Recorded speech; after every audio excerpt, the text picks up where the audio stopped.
Our poem, she whispered. Will you say it to me? Put my face close to her ear. My lips brushed against her neck. Her hair smelled like sage. Her skin smelled like home. But I can't speak. She is the first to remember that we are not alone. Kai, she whispers. We both pull back a little. In the fading light, I see the tangles of her hair and the tan on her skin. Her beauty always makes me ache. Cassia, I say, my voice hoarse. This is Eli. When she turns to him and her face lights up, I know that I didn't imagine the resemblance to Bram. This is Indy, she says, gesturing to the girl who came with her. Indy folds her arms across her chest. A pause. Eli and I glance at each other. I know we both think of Vic. This should be the moment we introduce him to them, but he's gone. Just last night, Vic was alive. This morning, he stood next to the stream watching the trout as it swam. He thought of Lainey while the colors flashed and the sun shone down. Then he died. I gestured to Eli, who stands very straight. There were 3 of us this morning, I say. What happened? Cassia asked. Her hand tightens on mine, and I squeeze back gently, trying to be careful of the cuts I feel carved into her skin. What has she been through to find me? Someone came, I tell her. They killed our friend Vic. The river, too. Suddenly, I'm aware of how we must look from above. We're standing here out in plain out in the open for anyone to see. Let's get inside the carving, I say. In the west, beyond the mountains, and the sun slides slow. Almost gone on the day of the darkened light. Vic gone, Cassia here. How did you do it? I asked, drawing closer to her as we slip into the carving. She turns to answer me, her breath hot on my cheek.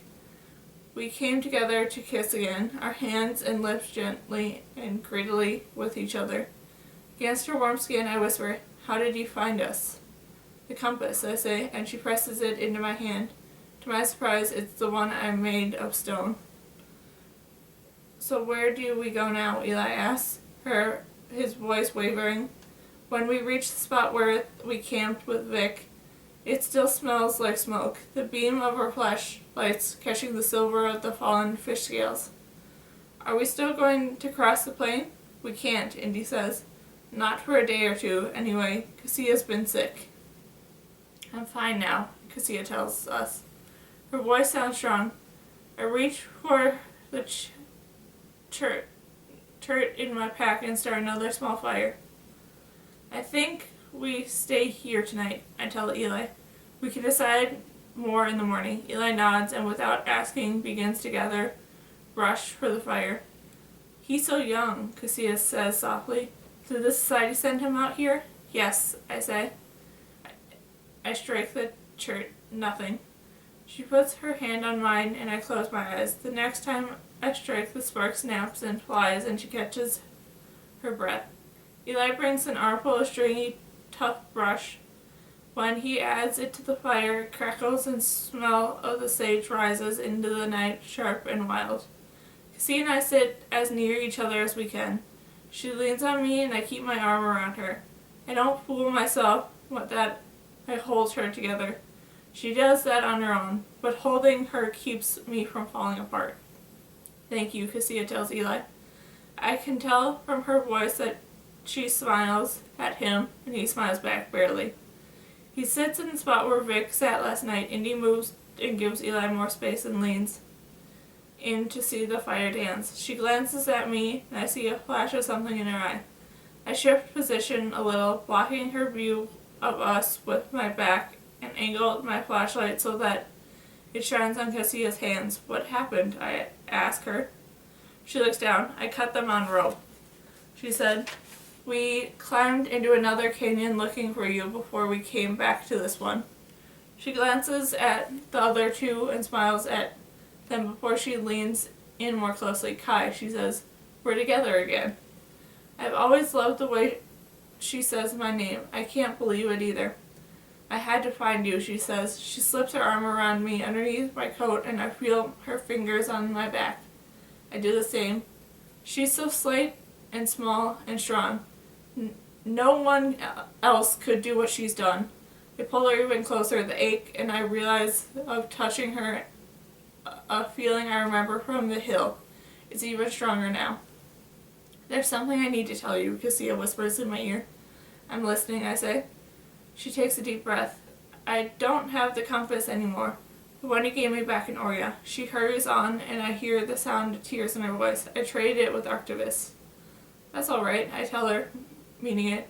She's here, after all, and the compass isn't much to have lost along the way, and it didn't give it to her to keep for me. I gave it to her to have for her own.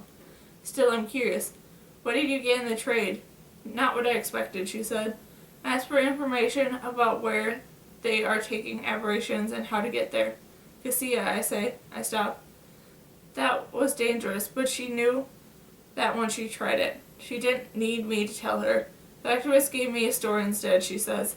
At first I thought he cheated me, and I was so angry.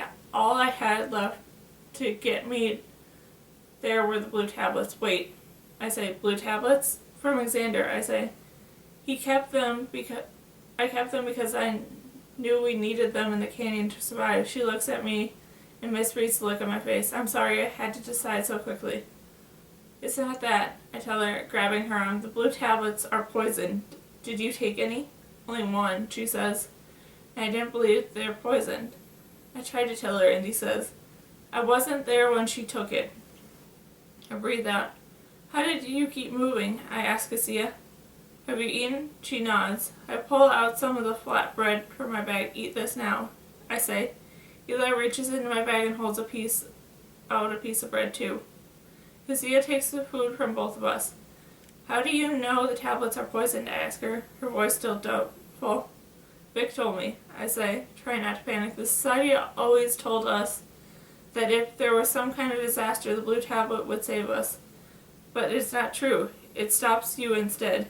And then you die, and if they don't come to save you. I still don't believe it, Cassia says. Xander wanted to give me something that could hurt me. He must not have known, I say. Maybe he meant for you to use the tablets for trade. If it was going to work, it would have by now, Indy says to Cassia. You must have walked through it somehow. I've never heard of anyone doing that, but it won't stop until we found Kai. Well, we all look at Cassia. She's thinking something through, and her eyes thoughtful, sorting information. She's looking for facts to explain what happened, but only ones she needs, and I already know. She's strong in ways even the society can't predict. I only took one, she says softly. I dropped the other, and the paper came with it. The paper, I ask? Cassia looks up, as if she'd remember that they were. Xander hid little pieces of paper with notes printed on them inside the tablets. They're little scribes of information from his biker card. How? I ask, and he leans forward. I don't know how he managed to do it, seal the tablets or put the messages inside, Cassia says. But he did. Xander, I shake my head. Always playing games. Of course, Cassia didn't leave him behind completely. He's her best friend. He's still her match. But he made a mistake in giving her the tablets. Will you give them back to me, Cassia asked Indy? Not the tablets, only the scraps. For a moment, I see some flash in Indy's eye, a challenge. I don't know if she really wants the papers or if she just doesn't want to be told what to do. But she reaches into her pack and pulls out the folded foil back packet. Here, she says. I don't need any of it anyways. Can you tell me what they say? I ask, trying not to sound jealous. Indy darts to look at me, and I know I haven't fooled her. Just things like his favorite colors, favorite activities, Cassia says gently. I know she heard the false note in my voice too. I think he must have known I never looked at the microcard. And just like that, a worry is gone. She swallowed back up, and I'm ashamed of myself. She came all this way to find me. The boy in the other canyon, Indy says. When you said he'd waited too long, I thought you meant that he'd waited too long to kill himself. Cassia covers her mouth with her hands. No, she says, I didn't. Though he waited too long to take the tablet and didn't save him. Her voice falls into a whisper. I didn't know. She looks at Indy horrified. Do you think he knew? Did he mean to die? The boy? I asked Cassia.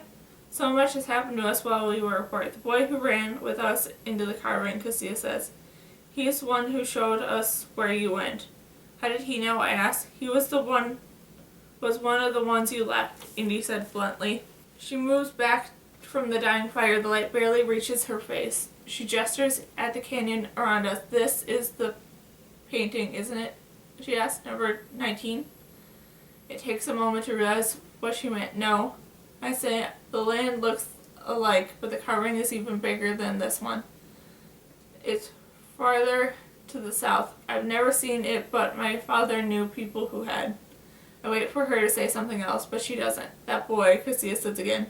And he curls up to rest. We have to forget about him, she tells Cassia. He's gone. How are you feeling? I whisper to Cassia. I sit with my back against the rock and her head rests on my shoulder. I can't sleep. What Indy said about the tablets burning off could be true, and Cassia seems strong. But I need to watch her all the way through the night to make sure she's alright. Eli stirs in his sleep. Indy stays silent. I can tell if she sleeps or listens, so I speak quietly. Cassia. She doesn't answer me. Cassia? I wait. I wanted to find you, she says softly. When I traded the compass, I was trying to get to you. I know, I say. And you did, even if they cheated you. They didn't, I say. Not completely anyway. They gave me a story, and that was more than a story. What story? I asked. It sounds like the one you told me about Cyprus. She says, but they called him the pilot. They talked about the rebellion. She leaned closer. They were not only ones, but something called the Rising out there. Have you heard of it before? Yes, I say, but nothing more. I don't want to talk about the Rising. She said we're not the only ones, as though there were good things, but all I want right now is to feel like we are only ones in the camp, the carving, the world. I put my hand along her face against the curve of her cheek, and I was tired before to carve in stone. Don't worry about the compass. They don't have the green silk anymore either.